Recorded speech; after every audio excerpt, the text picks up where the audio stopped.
foul. 2 balls and a strike to count on Taylor. Reyes fires, swinging a drive, deep left field. It's his way back. Walk the ball. Rip Taylor.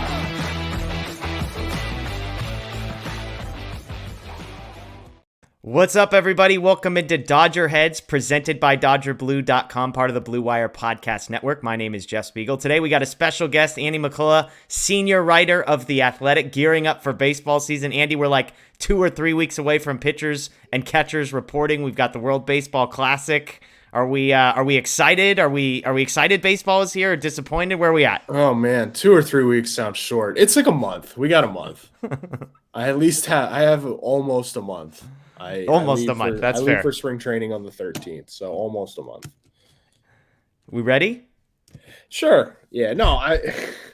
Like as we were talking off before we started recording. Like the winter has been busier, I think, than expected, just because the Correa drama stretched on like 2 or 3 weeks longer than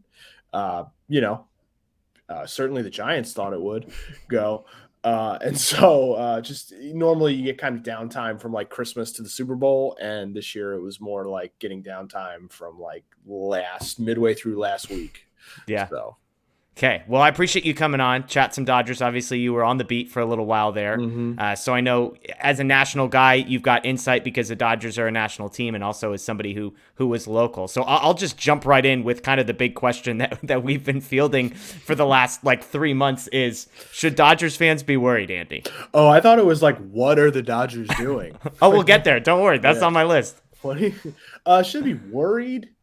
I was talking with Nick McCullough from the Arizona Republic, who's been the D-backs beat writer for quite some time, and really, whose opinion I really trust about these things. And we were kind of like talking about I think that I will pick San Diego to win the division, knowing full well that I am probably going to look like an idiot and the Dodgers are going to win the division. However, if you're just looking at it on paper, it could be a real struggle to get to like 90 to 92 wins, and Nick and I were kind of going back and forth on that. And I mean, look, they have the 2 best players in the division, right? In Betts and Freeman. You're almost certainly going to get 1,000 at bats from those 2 guys, which you will take over 1,000 at bats over any other tandem in the division. You've got Clayton Kershaw. So, given his injury history, book 120 really good innings. It's just a matter of where they're sequenced. And if maybe he can stay healthy, 175. You've got Julio Urias, who's really good. Your bullpen's probably going to be pretty good.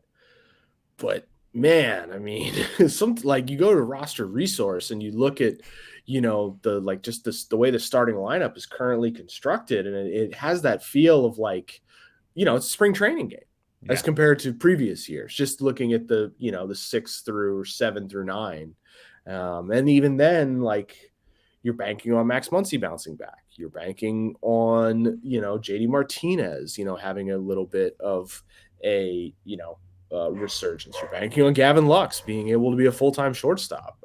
And so there's just a lot more question marks this year about this team. And given their financial resources, given the talent that they have, it was weird to see how passive or risk averse they were this offseason. Yeah, and I do want to ask you about the financial stuff in a minute, but one thing I've kind of wondered is, are the Dodgers in some ways, is this conversation, are they like a victim of just how insanely good they have been the last few years? Because like you just said it, hey, this year looks like a spring training lineup, but that's in part because last year looked like an all-star lineup. And so when I look at the Dodgers, like you mentioned it, you're looking down the list and you say, okay, they've got multiple guys that could win the MVP and we wouldn't bat an eye. They've got a couple guys that could win the Cy Young and we wouldn't bat an eye. They've got one of the better bullpens / closers in baseball. They've got some top prospects that are going to have some playing time. None of that is to be like rose-colored glasses. It's all perfect. But how much worse is this team from a team that was literally one of the best regular season teams baseball has ever seen? Is kind of the question that we're going to that find out. I mean, yeah. I think there's a good chance they're 20 victories worse. Yeah. Right? Or at least 15. I mean, do you see them winning 100 games? Like that's hard. Do you see them winning 95? You can squint and be like, okay, yeah, maybe. But, the division's tougher. I mean, like the Diamondbacks will be better. The Giants will be better. I think the Padres, while like there's obvious problems with the way they construct the roster, and their 15 through 26 on their roster is probably not going to be as good as, what it is on the Dodgers. That first 10 guys, like they've got dudes. Yeah. So it's I don't foresee the Padres winning 89 games again this year. Yeah. But I don't know. I mean, I could be wrong. Like the Dodgers could win 92 and the Padres could win 90. Like it could be like kind of 2016. So we shall see. But I get the point you're making that, there is like, Dodgers fans, you can't really say Dodgers fans are spoiled per se, because the postseason history has been fairly painful, but they have become accustomed to a certain standard of regular season success that is really difficult to replicate year after year after year if you're unwilling to take major chances in the free agent market, which they have always kind of been averse to under Andrew Friedman. Yeah, and that's where I wanted to go next, is talking about free agency, because obviously they didn't take any of the big swings. I look at this as someone that I feel like I'm pretty reasoned about this stuff. I'm not like all in on one side of like, hey, it's not my money, screw it, just spend it on everyone. Right. And I'm also not all in on like, well, that's a bad deal, don't do it. Well, that's a bad deal, don't do it. But I look at these numbers. I mean, Dansby Swanson gets 177, Xander Bogaerts 280, Trey Turner 300, Correa ends up with 200, Verlander almost 45 mil a year, Judge 40 for 9. Like those are crazy. Like I look at those, and every time it's kind of like the Corey Seager deal, where it's like, do I love Corey Seager and wish he was a Dodger? Of course. Like, do I think he's worth 10 years and $33 million a year? No, but if you think that and behave the way that I'm talking, you end up where the Dodgers are right now. So, like, what is a team like the Dodgers, what should they do in this market? It was Andrew Friedman himself who said, if you are rational about every free agent, you will finish third on every free agent. Yeah. So like when you're going through all those contracts, right? Like I'm with you on all of them except for maybe Verlander, because like, is he worth $45 million a year? Like, I don't know if you stack it up with the wars. Like, I don't know, this stuff's calculated, but if you want the player, that's what it costs. Yeah.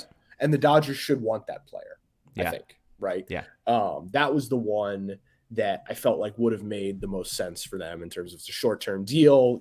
Like while it is a significant financial commitment, you're out from under it after 2 years. He's incredibly motivated to be effective during that time because he is like locked in on winning 300 games. Yeah. I mean, what if you're the Dodgers, what are you supposed to do? And what they have chosen as their path in all of these things is to be opportunistic, right? Which is sort of like a taboo word that the teams who are in the middle kind of use, like, oh, we want to be opportunistic, and we'll give I don't want to pick on any specific deal or something like that, but just give a not great player, a 1 year, $8 million flyer, and like, oh, we're being opportunistic. Whereas when the Dodgers are opportunistic, they trade for Mookie Betts, right? They signed Trevor Bauer. They signed Freddie Freeman, right? Yeah. Like they were, so what they were clearly waiting for, if they were going to play in the market for any of these guys, was for someone market to crater, and they could be, trying to take advantage of that. It turns out no one's market cratered except for Correa, whose physicals made it really challenging, I think, for the Dodgers to get in there. And they just seem to not have interest in him in a way that I don't totally understand. They were pushing the idea that they felt like their fans would reject him because of the World Series. I just don't buy that. Like, I don't think that fans actually think that. I think that they just didn't want to pay. Yeah. But that is what they were saying, why they weren't in on him. So who knows? How close were the Dodgers with Verlander from what you heard? They were in there, but the Mets clearly won the bidding. Okay. I don't have like firm numbers on it, but like my understanding is it was not particularly close. And given Verlander's whatever you want to call his relationship with Scherzer, it was hard to conceive of him signing a deal for a lower AAV than Scherzer. And it's not a surprise that he signed a deal with the exact same AAV as Scherzer, and the Dodgers were underneath that number. Got it. Of the guys I mentioned, was there a guy in particular the Dodgers were in on, Swanson or Bogarts, or were they kind of, because of the financial stuff, they weren't even in the mix? Swanson, they were, because his market took a little bit longer, they were there, but they weren't in at the price that, 177 or whatever it ended up being. But Swanson, they were, they had conversations with him. I mean, they had conversations with all of them, but like they weren't going to play in that, 9 for 360 for Judge. I think the Bogarts deal shocked a lot of people. I don't think they had a ton of interest in Turner. And then they were, for whatever reason, decided that they weren't going to, go after Correa. Yeah. I mean, and this is way speculation, so feel free to shoot this one down. I mean, like, knowing what they do now, like, do you think the Dodgers, like, as far as Bauer, which I'll ask you about in a second, and just as far as how the market developed, like, do you think Andrew Friedman looks back and says, we should have just done it? Like, we should have just gone to there with Verlander or with Dansby or whatever? Or do you think he looks back and says, I wish we had those guys, but there's no chance I'm doing any of those deals? I don't know. I mean, I don't know. I think that they feel comfortable with the guys they have in the system, the Pepios of the world and Bobby Miller. And, I always mix up, like, Bush is a second baseman, but I always just throw him in as, Bush, he throws hard from the right side. I don't, he's in the prospect bundle. They've got a bunch of guys in the they feel comfortable that those guys, some of those guys will step up and be contributors this year. And, given that they didn't want to go too far beyond the tax, I don't know if they really regret it, because like nothing that happened this winter is all too shocking. It's just basically like, oh, the market's like, the prices are up, right? Like it's, Joey Gallo got $11 million. It's like, okay, you got to recalibrate. Right? Yeah, absolutely. I mean, you're seeing players who, like, I look at them and they're like, oh, I'd give that guy a minor league deal. And they're getting like 7-8 guaranteed. And it's like, yeah, okay. AJ Pollock was one of those guys. It's like, oh, I like AJ Pollock. He had a terrible season last year, but like, bring it back, to get him back in the system. Sure. Maybe Jason Hayward type deal. And it's like, oh, he gets $7 million or whatever. Yeah. Which like, good for him. I mean, Pollock's obviously, like, it's not to slight him as a player. He's had a very successful career and he was perfectly fine, for the contract the Dodgers signed him to, but he stunk last year. Yeah. And he opted out of a deal, because he wanted to be a free agent, didn't want to be in Chicago anymore. And then like didn't get punished for it. Yeah. Like as compared to like take like Brett Gardner last year, who had like opted out of a deal with the Yankees where like he was getting a guaranteed 8 and then just like didn't get an offer. It's strange. Briefly on Bauer stuff. Yeah. Do you think the Dodgers, did they know anything ahead of December 23rd when this ruling came out? Like, were they surprised? What are you hearing from their side of things? Their argument was no, that they did not have advanced knowledge of when the arbitrator would rule. They did not have access to the report. They described it as they were in a fact gathering mode for those 2 weeks it took before they finally, made the decision with him. Yeah. And I mean, like, from a Major League Baseball perspective, were you, as somebody who covers the sport, people that you talk to within the Dodgers or within were they surprised with the actual result of what it ended up costing them, that the suspension got reduced, that it got reduced in the way that it did? I mean, they seem to have been the only people in baseball who were surprised. Okay. Because when the suspension came out, it was so like outsized what the previous, length of suspensions had been. I think there was a lot of folks who thought, okay, well, they're doing, when he's going to fight it, right? He's not going to accept it. And part of the reason why the suspension was longer is because he did not accept the penalty, which is unprecedented. Normally these things are settled and they agree to the thing. And so the idea was, it's like taking a plea deal in a Yeah. courtroom, right? You plead down the sentence. Well, he did not take the plea deal, and so it eventually, was going to get reduced. I think a lot of people thought was a possibility. The Dodgers seemed to be like, oh wow, who could have seen this guy? I mean, their lack of transparency about Bauer over the past 2 months has been, I would imagine, for their fans, pretty disappointing. Yeah. Just their sort of refusal to take questions about the situation, their refusal to address, what bringing in a player like Bauer and what his subsequent actions have, for lack of a better term, stain they've left on the organization. And their sort of refusal to even acknowledge it. It's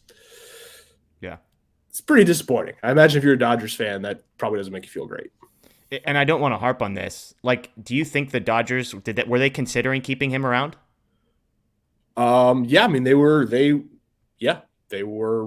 I mean, they didn't release him right away. Yeah. They went right up to the end. They met with him because he said they told him the day before that they wanted him back. I would love to hear the Dodgers side of the story on the record, and they're allowed to address it, and they're choosing not to. Okay. They're citing, it was like, I mean, Dylan Hernandez wrote a great column about this, recently, just like their sort of refusal to address the situation.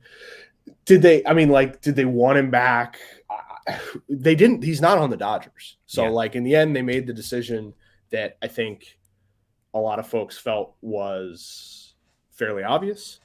To complain too much about how long it took might be splitting hairs, because they're very much like they're a process-oriented organization, right? Like, they theoretically owe it to the entire organization to explore all of the options, see if he's willing to express contrition, which apparently he was not, see if there was a trade, partner, like, even though, like, logically, right, like, no one was going to trade from him. It doesn't mean that some GM can't just pick up the phone and make a call. So you want to run out the clock, whatever. In the end, he's not on the Dodgers, and I think I think it was the decision that a lot of folks in the industry felt like was fairly automatic, but they played it out to the end.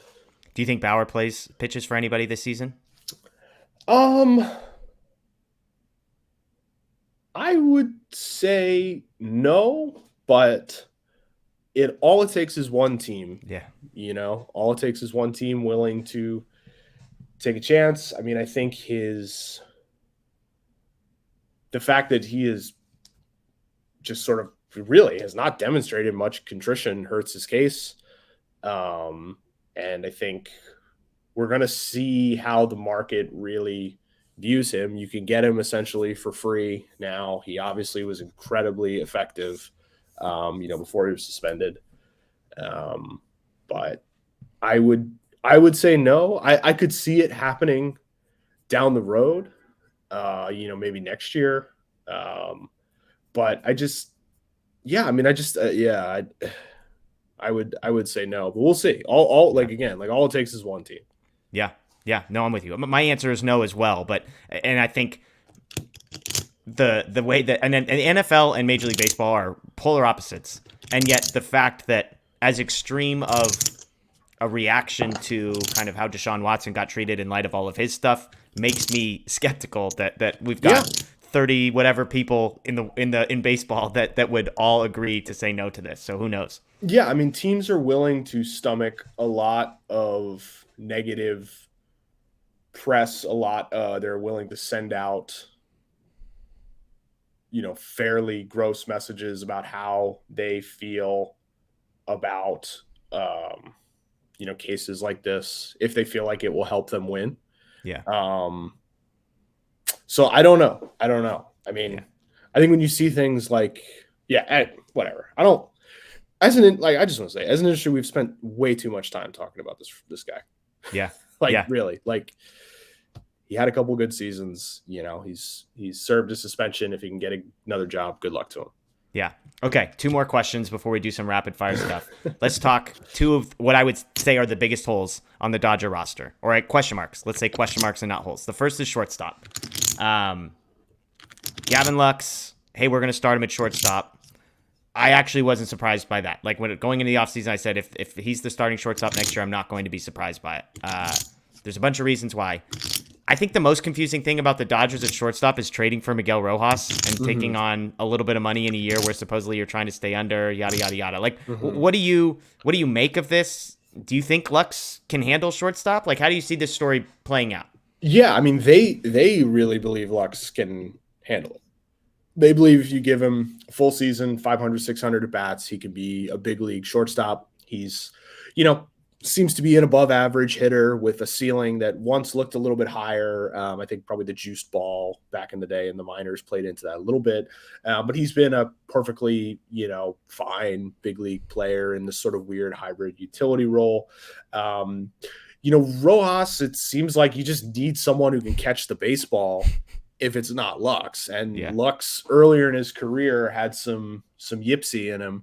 In spring training at various times and had some, throwing issues. And so, but look, he's a former first round pick. He's a former big time prospect. He's been successful in the big leagues. Like, there are worse guys to bet on, it wouldn't, if I'm just want to see what his numbers were last year. I mean, he was a 3-win player last year and that, in 470 plate appearances. Now, he wasn't the primary shortstop, which, makes it more challenging, but it would not shock me at all if he's a 3-win shortstop next year, 4-win shortstop. He's got a lot of skills. He's got a good offensive approach.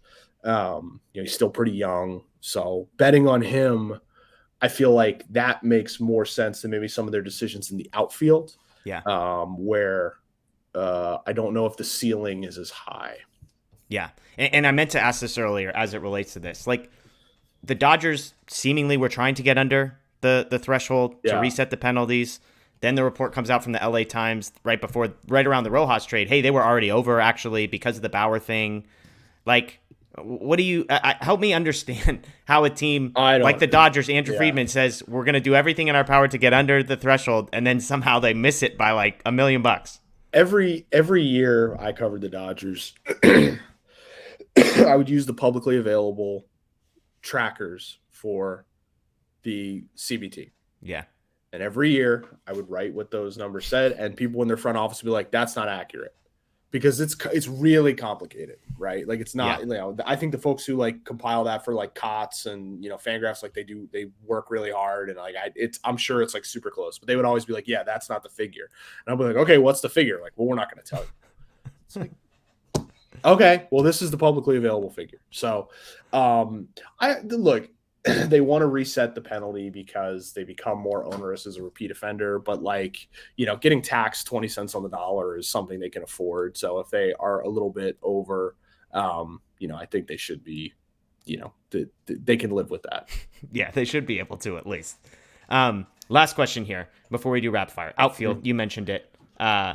Trace Thompson, James Outman, Chris Taylor. That seems to be the plan in center field. Excuse me. Apologies to Jason Hayward for not including him in this conversation. Right. They're hoping that those 4 guys somewhere they find 2 competent outfielders in that group. Is that the plan? Is there a trade that they're pursuing? What are we doing in center field and left? Yeah, I was talking about this with someone today. It's this is, for me, feels like their least impressive offseason since 2019, right? Up to this time. But then right around this time in 2019, they started doing the Mookie Betts stuff. So look, Brian Reynolds, maybe, I don't know. But then apparently the Pirates think he's he's Mookie Betts. Did you not know he's Mookie Betts? They think he's Roberto Clemente. It's very Brian Reynolds is one of those players who he plays on the Pirates. I'm sure he's perfectly fine. I have no idea what his game is like. I would never. Why would I watch a Pirates game? How I'd have to end up in a Pirates game by accident. So I don't know. But yeah, so I think there's still some options on the trade market. I think they're going to be pretty aggressive at the deadline this coming year if they are in contention. That might be how they find another starting pitcher or something like that. But they appear pretty content to, try and do center field with, Outman, Trace, and Taylor, which, should be interesting. Yeah. Do you foresee a trade between now and opening day for the Dodgers, like a meaningful out of starter, someone who's in the starting lineup trade? No, I don't. Okay. But I do expect them. They have enough prospect surplus that I do think that they will be aggressive. Yeah, I do think they will be aggressive if they're pretty competitive during the summer. Okay. Rapid fire. I've got 6 names. Just immediate reaction. Quick question. Evan Phillips. Is he the real deal? All right, he's a reliever. I mean, last year he goes from DFA'd to like one of the top 5 relief pitchers, leading baseball in ERA basically last year. Yeah, like he's a reliever. So like maybe, but like what, like he's a reliever. Like Fair. He might be great again. He also might get DFA'd again. That is what happens with almost all relievers, and is a good reminder for as frustrating as Kenley Jansen could be on occasion. He had some down years. Kenley's like a borderline Hall of Famer for a reason. Like that. There's a difference between guys like Kenley and Evan Phillips. No offense to Evan Phillips, but he needs to do it 5 years in a row. Yeah. Which most relievers don't. Tony Gonsolin, unbelievable year last year. This is a guy that I just would say within the Dodgers fan community, he is a polarizing guy. Half of people think, hey, we should just trade him because we can get something better. And then I think there's a bunch of people that look at his ERA last year and say, I don't know, that's pretty good for a guy who's not going to be a free agent until 2027. Is he a number? Where is he at? Is he a number 3 starter? Is he a number 2 starter? No. Is he a number 5 starter? Probably. Yeah, he's probably closer to a 4 or a 5. Okay. I think just the lack of innings, between the health, between his, he was going deeper in games this past year, but yeah, I think it's possible he could continue to get better, but I would not consider him a number 3 just yet. Chris Taylor bounce back. Oof. Max Muncy. How about this? Max Muncy or Chris Taylor? Who do you feel better about? Muncy. Yeah, okay. Muncy, that's where I'm at. I do. Taylor, for me, signing Taylor last year felt strange in that they could obviously afford it, and good for him for getting paid. But it just felt like the sort of player who they used to be able to produce internally to fill that role. In a perfect world for the Guggenheims, that would have been Zach McKinstry as the 3-win player, or whoever the coming off the assembly line. And I think it underscores how valuable it was during the early stages of the Empire, having Kike Hernandez for free, on a 1-6, right? And then once you start having to pay for guys whose value is utility, then you get a little more hamstrung because Taylor's just offense took a step back. The health is a problem, and then you're kind of locked into this pretty lengthy, not cheap deal for a guy who you used to have players making no money fill that role. Yeah. Julio Urias, a guy we mentioned. I was looking at some projections. Steamer has him as the 33rd best pitcher in baseball. Huh. That feels low.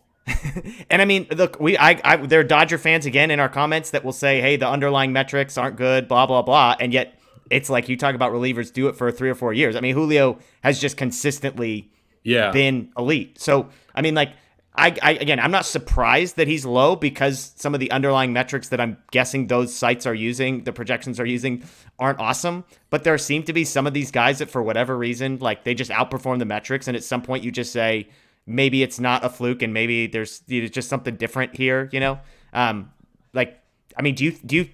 you see Julio as an elite Cy Young contender sort of right now? Yeah, because he has been. He has been. He's 26 years old. Yeah, he's crazy. He's going to be a free agent next year. That's a huge storyline in Dodgers land right now. Well, I just want to look. What was Jacob deGrom doing when he was 26? Was he even in the majors yet? It's crazy. That was when Jacob deGrom debuted at age 26. That's funny. Yeah, I mean, I think that is he as good as is he like a Cy Young Award winner? No, I mean, you look at the underlying metrics, right? The FIP, the strikeouts, all that stuff. He's not as impressive as, Corbin Burns was a couple years ago, or Sandy Alcantara was this past year just through sheer volume or whatever. But like, he's really good. He's like he's a number 2, number 3 starter in a world where that's really, really difficult to be. He tends to post, the last couple years, he's taken on a big load innings wise. There's always going to be, there's always going to be, like, oh, well, why is his walk rate? He's always going to walk maybe too many guys, and his velo might flag here and there, but he's like got great pitchability. He's got incredible, sort of competitiveness.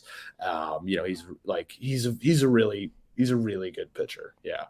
Okay. Last one here. Clayton Kershaw. Do we think this is the last year? It's a good question. I don't know. Yeah. Yeah, whatever. I can just announce it. Yeah, I'm writing a book about Kershaw.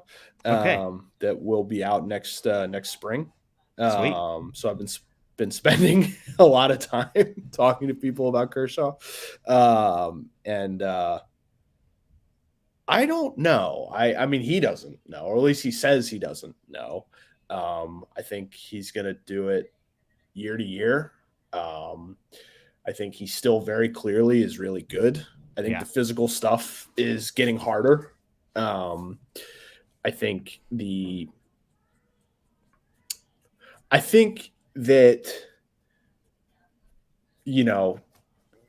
like, I think that if the Rangers are a legitimate option next year, he might consider them more seriously than he had in previous years as the kids get older. But it's also kind of hard to see him pitching for another team. And I think, in conversations with him and his wife, they basically decided this past September, like, hey, do we want to come back? All right, let's do it. So to the point where, like, last time there was some discussion with the Rangers going into 2022. This time they're just basically like, yeah, we'll come back and play for the Dodgers. But that was also, coming off a season where they won 111 games and, we're really in it. And that was really energizing. Like, if it's a slog to like 86, 87 and, like he physically, because like his body's not going to get better. It gets older. So I don't know. This is just a long way of saying I don't know, because there's no way really of knowing. It wouldn't shock me if this is the last year in a way that I kind of would have been shocked in previous years, but like, he's still really good. Yeah. Like, and I think that aspect of it, may compel him to continue doing it. But we'll see. Yeah. Well, it's awesome about the book. We're talking spring of 2024. Yeah, Father's Day 2024. Yep. Okay, sweet, awesome. Well, hey, Andy, we appreciate it. You're over at The Athletic. Anything, any new articles to plug or anything like that? Nah, man. Just, if you want to subscribe to The Athletic, it's a good website. Fabian Ardaya, our Dodgers writer, does a really good job. Ken Rosenthal's there. Like, if you like sports, you'll like reading The Athletic. Yeah, it's awesome. Andy, we appreciate the time. Enjoy these last couple of weeks, slightly less than a month, as we established at the beginning, until pitchers and catchers report, and enjoy spring training here. Yeah, thank you.